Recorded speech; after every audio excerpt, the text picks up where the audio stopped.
has mentioned quite a number of measures that the country will be taking up. We'll be showing this on your screens shortly, but just to quickly recap, the president has announced that there is a ban on political gatherings. This will be taking effect from tonight, midnight, where it will be staying in place for the next 30 days.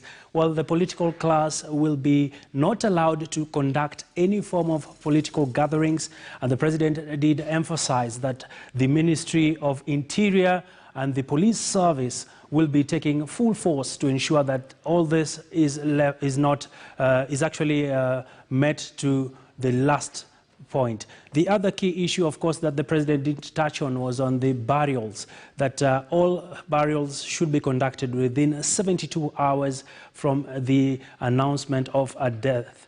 Well, this is the latest development. The other key issue that did actually come up in this particular address was the issue of the curfew, that the curfew will be running till 9 p.m. And this is a major blow for the night economy. And of course, this will be leading to quite a number of reactions across the country. Remember, the president further did indicate that they'll be revisiting the transport protocols in place, and this might also see quite a number of substantive measures that might come up. Well, joining me right now in studio, we have with me, that is Eric Thige, who is a legal mind and will be sharing with us just a few insights as to what this means. But clearly speaking, Thige, if you can hear me, perhaps what are your immediate reactions now that we have these measures in place? What struck you? Thank you, Abby, for hosting me on Business Today. I think the most, what has struck me the most is that the president is, of course, taking care of the country in terms of the containment measures that he has put in place. We are living in uncertain times. We would not be living, we are not living in normal times, so such measures are called for. Being a balance between, other than the economic development, you also have to look at the human development, the human aspect of the containment measures. So I believe it's what the president had to do so as to balance between the two competing aspects. Yes. All right, Thige, we'll be coming back to you. Let's take it to our City Center studios where we have economist, and that is Ken Gishinga joining us from our I&M studios. Ken, quite a raft of measures that the president has put on the table, and many had hoped that the issue of the curfew would be addressed. And the president further took stringent actions to ensure that the containment measures are in full force. What are your reactions actually as of now? Well, Abby, when this pandemic started 1 year ago, one of the most common phrases you'd hear the president talking about, as well as global leaders, was we'll have to look at both lives and livelihoods, and we have to support both.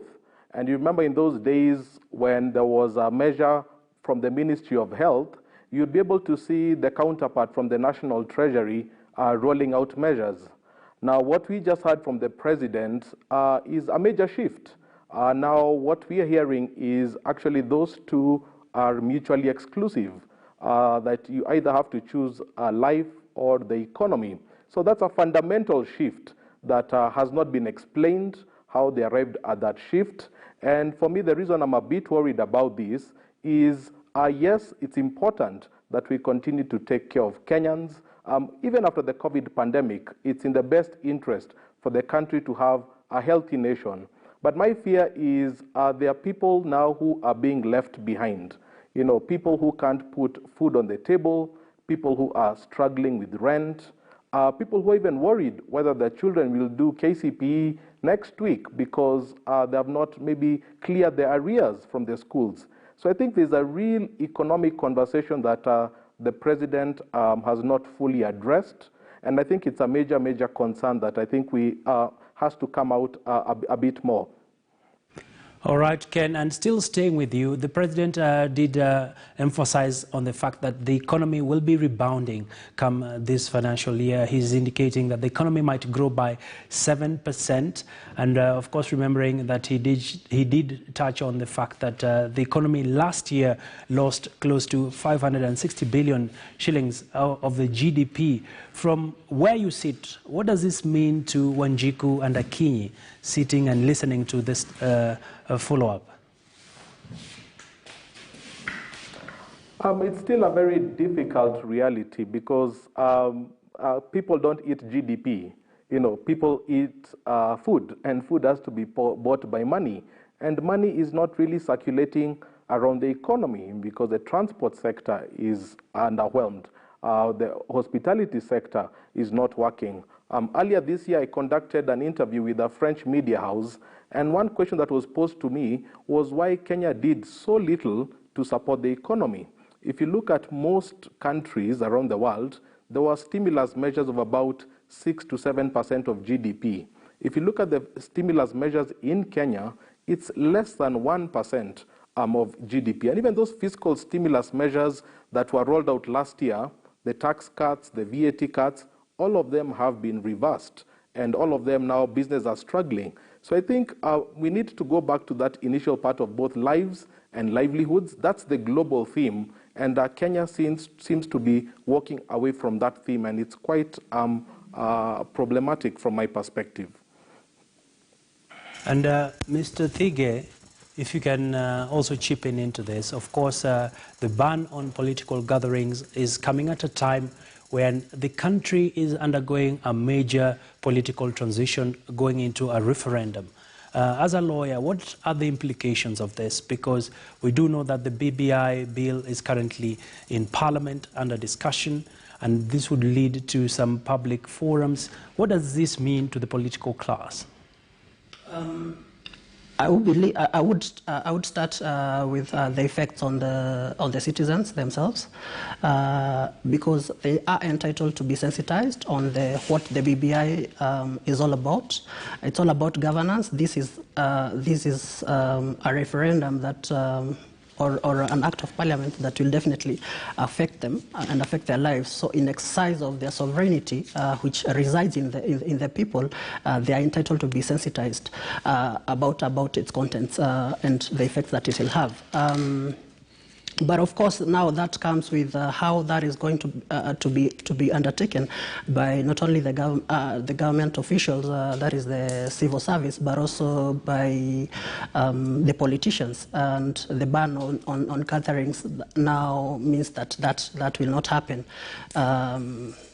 So probably now is for the secretariat or the people who are pushing the BBI to look for other ways of sensitizing the public, because it all boils down that the public must be sensitized about it so that they can exercise their sovereignty and free will. Yes.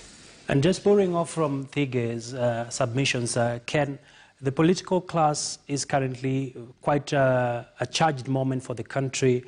What are your immediate inferences when it comes to what will define the next coming days?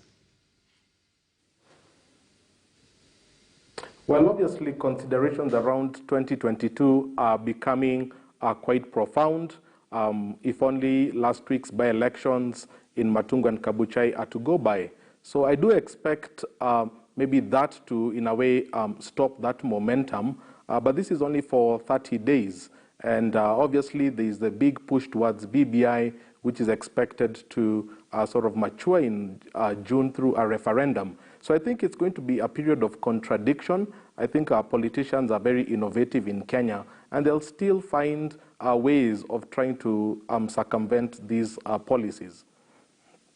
So Ken, let's take it back to the big conversation around the curfew. Well, for the night economy, by the fact that the curfew has been set still at the time it is, that is actually at 9 p.m., what are the immediate losses? Looking at a period of time we've been operating under a curfew since March, of course, last year up to March this year. And when you look at some of the options for the business community, what options are on the table?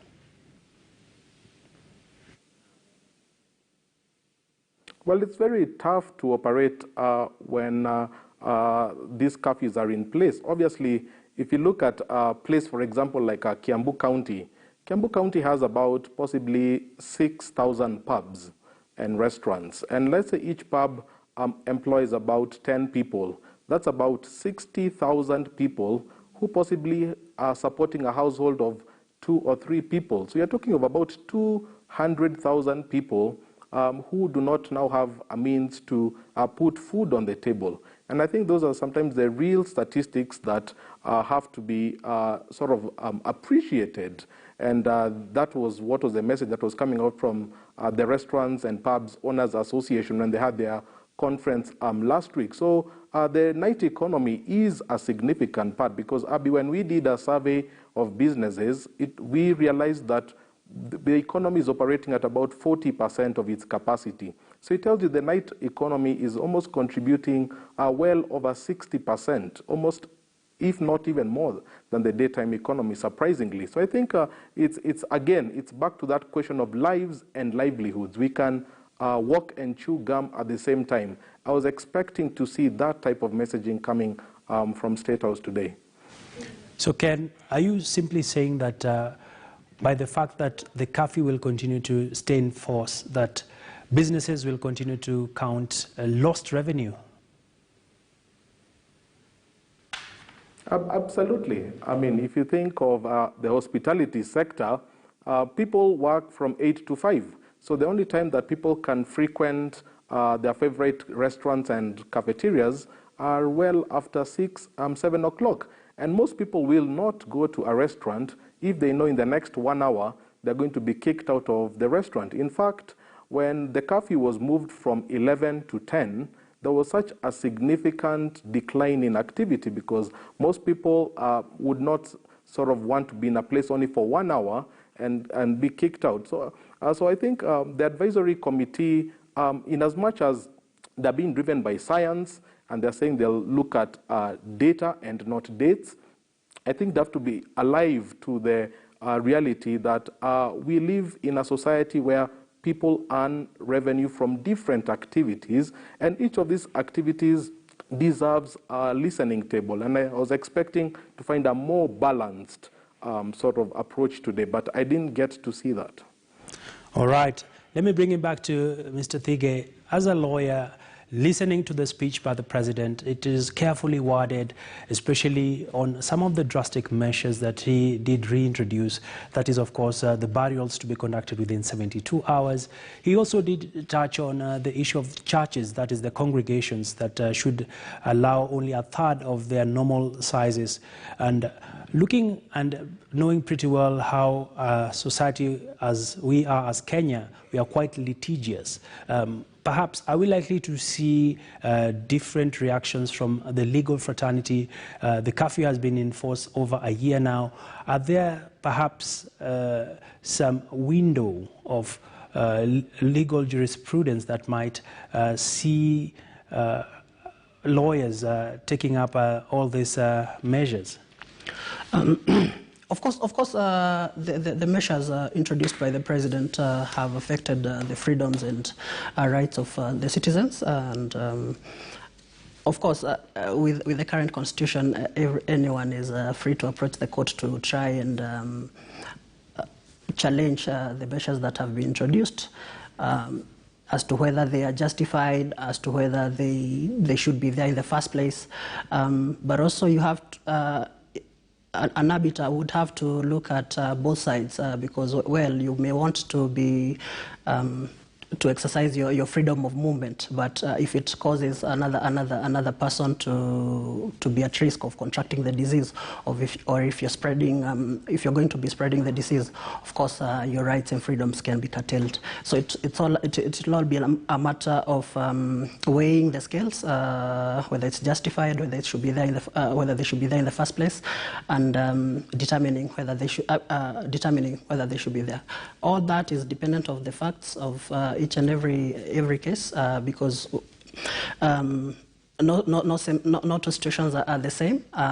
So it will all be dependent on the facts as presented by each circumstance and each and every aspect. Yes. All right. Thank you so much, gentlemen. We'll be taking a quick break in a short while. But for our viewers just joining in, the President has announced a raft of measures in a bid to ensure that the COVID containment is still in force. We have been bringing you this extended coverage of the presidential address. And after the break, we shall be taking a look at what's making headlines across the world of business. And of course, as you go for this break, remember to continuously wash your hands with soap, sanitize, and always have your face mask. We'll be back after this break.